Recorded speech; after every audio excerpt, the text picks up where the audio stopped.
இருக்கோம் அப்படின்னா மாதா மெடிக்கல் காலேஜ்ல தான் இருக்கோம். ஸோ இங்க வந்து பிரஸ்ட் கேன்சர் அவேர்னஸ் ஈவெண்ட் நடக்குது. இன்னைக்கு நம்ம கூட டாக்டர் ஆஸ்மி சௌந்தர்யா தான் இருக்காங்க. வணக்கம் மேம். வணக்கம், எப்படி இருக்கீங்க? நல்லா இருக்கேன் ma'am. Thank you so much. So இது வந்து பீப்பிங். இது எதுக்காக இந்த ப்ரோக்ராம் பண்றோம் அப்படின்னா, அக்டோபர் மந்த் எல்லா வருஷமும், இது இந்தியான்னு மட்டும் கிடையாது, உலகளவில் எல்லா நாடுலையுமே அக்டோபர் ஃபுல் மந்த்துமே பிரஸ்ட் கேன்சர் அவேர்னஸ்க்காக ஒரு இனிஷியேட்டிவ். இதை வந்து ஜென்ரலாக மக்களுக்கு ஒரு ஸ்க்ரீனிங் எவ்வளோ இம்பார்ட்டண்ட் பிரஸ்ட் கேன்சருக்குன்னு அவேர்னஸ் கிரியேட் பண்ணுறதுக்காகவே இது பண்ணக்கூடிய ஒரு தருணம் இது. எவ்ரி இயர் அக்டோபர் மந்த் அந்த பிரஸ்ட் கேன்சருக்கான அவேர்னஸ் நம்ம கொடுத்துட்டே இருந்தாலுமே வந்துட்டு இப்போ வந்துட்டு பீப்புள் கிட்ட எந்த அளவுக்கு அந்த அவேர்னஸ் இருக்குன்னு நினைக்கிறேன், குறிப்பா பெண்கள் கிட்ட. ஸோ இது வந்து நீங்க மெட்ரோ சிட்டிஸ்ன்னு எடுத்துக்கிட்டீங்கன்னா, சிட்டிஸ்ன்ற போது சென்னை இல்லைன்னா மதுரை அந்த மாதிரி உள்ள ஜென்ரலா பார்க்க போது சிட்டிஸ்ல ஒரு அவேர்னஸ் நல்லாவே இருக்கு. ஏன்னா இந்த மாதிரி அவேர்னஸ் ஸ்டாக்லாம் இருக்கிறது மட்டும் இல்லாம நிறைய ஹாஸ்பிட்டல்ஸ்லயுமே அந்த ஹெல்த் பேக்கேஜஸ்ல வந்துட்டு அந்த ஸ்கிரீனிங்கோட இம்பார்ட்டன்ஸை சொல்றாங்க. பட் இதே இது கிராமத்துலங்கிற போது கொஞ்சம் அந்த அவேர்னஸ் கம்மியா தான் இருக்கு. ஸோ பொதுவாக பாத்தீங்கன்னா வெஸ்டர்ன் டேட்டாவை கம்பேர் பண்ண போது இந்தியாவில் விமனுக்கு இந்த பிரஸ்ட் கேன்சர் கொஞ்சம் யங் ஏஜ்லேயே வருது அப்படிங்கிற மாதிரி ரிசர்ச் சொல்றாங்க.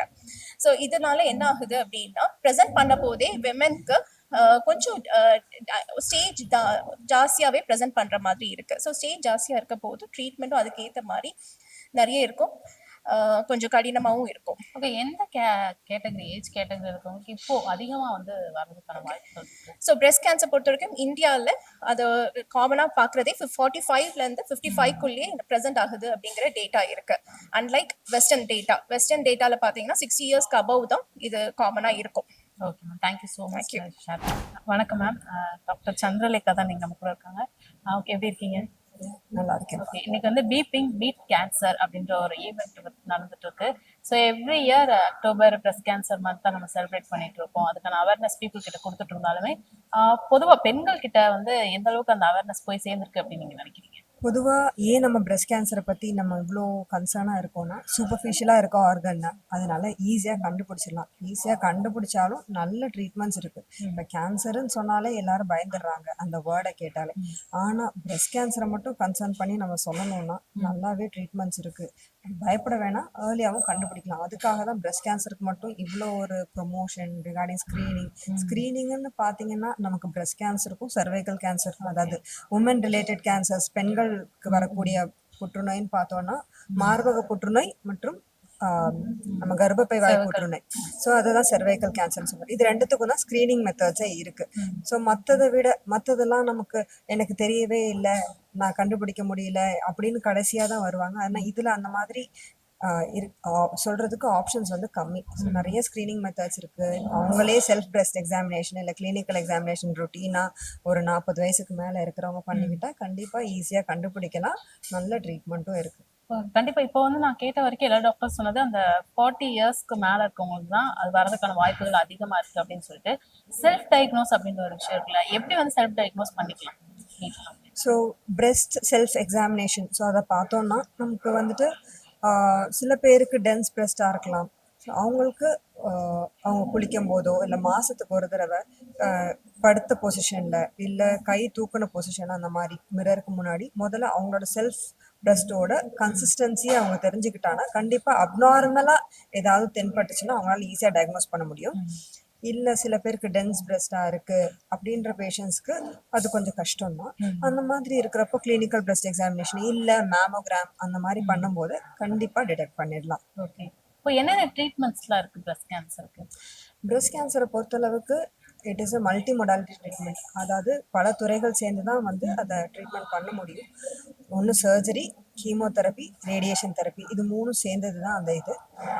ஸோ சர்ஜரி எல்லாமே தேவைப்படுமான்னு கேட்டால் சில பேருக்கு ஒரு ட்ரீட்மெண்ட் ஒரு சர்ஜரி மட்டும் போதும். இல்லை சில பேருக்கு கீமோவும் சர்ஜரியும் மட்டும் போதும். சில பேருக்கு ஏதாவது ஒரு ரேடியேஷன் அவாய்ட் பண்ணுறதுக்கு சான்ஸ் இருக்கலாம். அந்த மாதிரி ஒவ்வொரு பேஷண்ட்டுக்கு மாறுபடும்.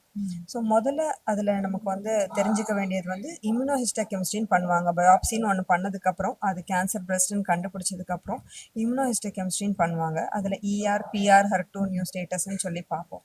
ஸோ அதில் பார்க்கும்போது ஒவ்வொருத்தவங்களுக்கு எந்தெந்த காம்பினேஷன் காம்ப்ளிகேஷன் வருதோ ஸோ அவங்கவுங்களுக்கு வேற வேற மாதிரி ட்ரீட்மெண்ட் இருக்கும். ஸோ பிரஸ்ட் கேன்சர்னு தெரினா இவங்களுக்கு இருக்க ட்ரீட்மெண்ட் இவங்களுக்கு ஒரே மாதிரி இருக்குமான்னு கேட்டால் கிடையாது. அது ஸ்டேஜுக்கு மாறும். ப்ளஸ் இந்த ERPR ஸ்டேட்டஸை வச்சும் மாறும். பிரஸ்ட் கேன்சர் கியூரபிள் தானா? ஏன்னா ஏன் கேட்குறேன் அப்படின்னா, இப்போ நீங்க சொன்ன மாதிரி தான் கேன்சர் அப்படின்னாலே எல்லாருக்குமே ஒரு ஆட்டோமேட்டிக்கா பயம் வந்துடும். இப்போ பிரஸ்ட் கேன்சர் அப்படின்றப்போ பிரஸ்ட் ரிமூவ் பண்ணிடுவாங்க அப்படின்ற மாதிரியான சில தாட்டு இருக்குங்க. அப்படின்றப்போ அது கியூரபிளா? கண்டிப்பா அப்படின்னு சொன்னா ஸ்டேஜ் 1, 2ல 90%க்கு மேல கண்டிப்பா கியூரபிள். அது மாதிரி திருப்பி வர்றதுக்கான சான்சஸுமே ரொம்ப கம்மி தான். ஓகே.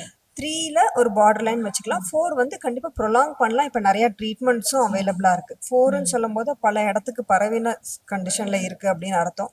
அது வந்து நம்ம ப்ரொலாங் பண்ணி கொடுக்கறதுக்கு நிறைய ட்ரீட்மெண்ட் ஆப்ஷன்ஸ் இருக்கு. பட் 1 and 2 வந்து கண்டிப்பா 90% மேல கியூரபிள். அந்த ஸ்டேஜ்ல நீங்க வரணும், அதுதான் முக்கியம்.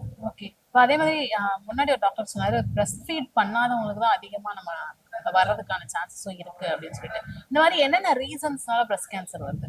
நமக்கு ஒரு சில காரணங்கள் தெரிந்த காரணங்கள் இருக்கு. அது இல்லாம பல காரணங்கள், பல அறியாத காரணங்களும் இருக்கு. அது மரபணு காரணங்கள்னால வரலாம். மரபணுல ஏற்படுற மியூட்டேஷன் சொல்லக்கூடிய அந்த சேஞ்சஸ்னால பிரஸ்ட் கேன்சர் இப்ப பரவலா வந்துட்டு இருக்கு. ஸோ நீங்க நிறைய பேரை பார்த்தீங்கன்னா நம்ம பொதுவா சொல்லக்கூடிய ரீசன்ஸ் வந்து கல்யாணம் ஆகாம குழந்தை பிறக்காதவங்க, லைக் குழந்தை இல்லாதவங்க, இந்த மாதிரி பிரஸ்ட் ஃபீடிங் பண்ணாதவங்க, இதெல்லாம் நமக்கு தெரிஞ்ச ரிஸ்க் ஃபேக்டர்ஸ். ஒபீஸா இருக்கிறதும் ஒரு ரிஸ்க் ஃபேக்டர் தான். ஸோ ஒபிசிட்டின்றது ரொம்ப முக்கியமான ஒன்று, நம்ம கவனிக்க வேண்டியது ஒன்று. ஏன்னா நமக்கு தெரிஞ்ச டயபெட்டிஸ், ஹைப்பர் டென்ஷன், ஹார்ட் ப்ராப்ளம்ல இருந்து பல கேன்சருக்கும் அது ரொம்ப முக்கியமான ஈட்டியோலாஜிக்கல் காரணமா இருக்கு. அதாவது காஸ் பண்ணக்கூடிய என்ன வேணா ஒரு பிரச்சனையை காஸ் பண்ணக்கூடிய ஒன்று தான் அந்த ஒபிசிட்டி. அதனால அதுக்கு கண்டிப்பாக ரொம்ப முக்கியத்துவம் கொடுக்கணும். அது இல்லாமல் பல அறியாத காரணங்களும் இருக்குது. அதை நான் சொன்ன மாதிரி மரபணு காரணம். இப்போ முன்னாடி அந்த ஜெனட்டிக்காக வரக்கூடிய இதெல்லாம் நமக்கு கண்டுபிடிக்காம இருந்தோம். பட் பிரஸ்ட் கேன்சரை பொறுத்தளவுக்கு இப்போ நமக்கு மரபணு மாறுதல்னால வரத அது என்னென்ன சேஞ்சஸ்னால இப்போ எனக்கு வந்தா என் பொண்ணுக்கு வருமா அப்படின்ற ஒரு முக்கியமான டவுட் தான் எல்லாருக்குமே இருக்கு. அதை வந்து கண்டுபிடிக்கக்கூடிய டெஸ்ட் இப்போ நமக்கு அவைலபிளா இருக்குது. இல்ல அது பாசிபிள், அந்த அம்மாக்கு வந்தா பொண்ணுக்கு வருது அந்த மாதிரி? அது வந்து டெஃபினட்டா 100% கிடையாது. ஒரு 5 to 10% சான்சஸ் இருக்கு. அதுவும் அந்த ஸ்பெசிபிக் ஜெனட்டிக் மியூட்டேஷன்ஸ் இருந்தா வரதுக்கான சான்சஸ் இருக்கு. அதுக்கு தான் அந்த ஸ்கிரீனிங், அந்த ஜெனட்டிக் டெஸ்டோட ஸ்கிரீனிங்ஸ்லாம் இப்போ அவைலபிளா இருக்கு. நமக்கு பண்ணிக்கலாம் நம்ம. Okay ma'am, thank you so much. நிறைய